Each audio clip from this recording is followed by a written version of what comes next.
I'm Mike Amuzio, video road test editor for Kelley, and I'm currently behind the wheel of the new Porsche GTS. And I've driven Porsches before, and I'll tell you, the GTS hits most of the right buttons.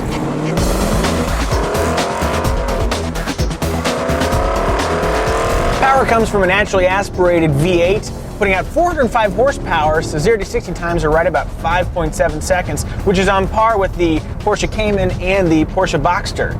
The shifter, the throws are a little bit long, but they engage, each gear engages with the right level of effort. And speaking of effort, steering effort is light but precise, and like all Porsches, there's a lot of grip and it just feels agile.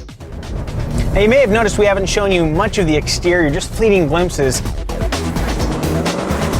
The real reason we haven't shown you what the GTS looks like is because we've kind of been hiding the fact that it's not Porsche's new coupe, it's actually the latest addition to their Cayenne SUV lineup. I'll pause here for just a brief moment to let you Porsche files lament one more time that Porsche sells an SUV. Got it all out of your system? Good. Truth be told, I've always been a little uncomfortable with the idea of a Porsche SUV, but there's something I like about the GTS. It's honest.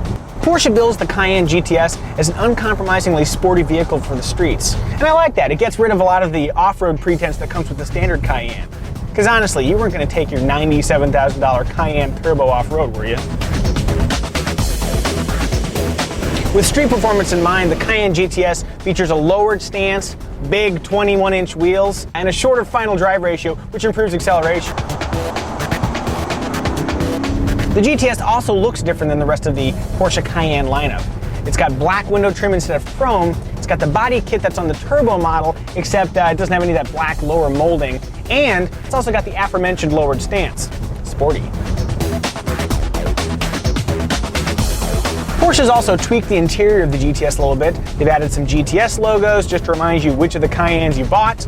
The front seats feature better side bolstering for all that sporty driving you'll no doubt be doing. And then they've also added a lot of this Alcantara, which is an artificial material, but it just feels so good.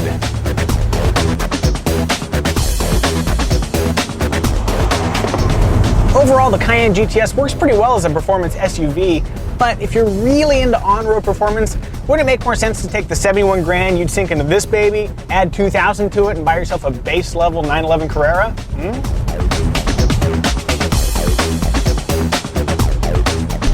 Probably, but automobiles, especially Porsches, have never really been about logic, have they? So, if what you really want is a super high-performance SUV for the streets, here's the GTS, and who am I to judge?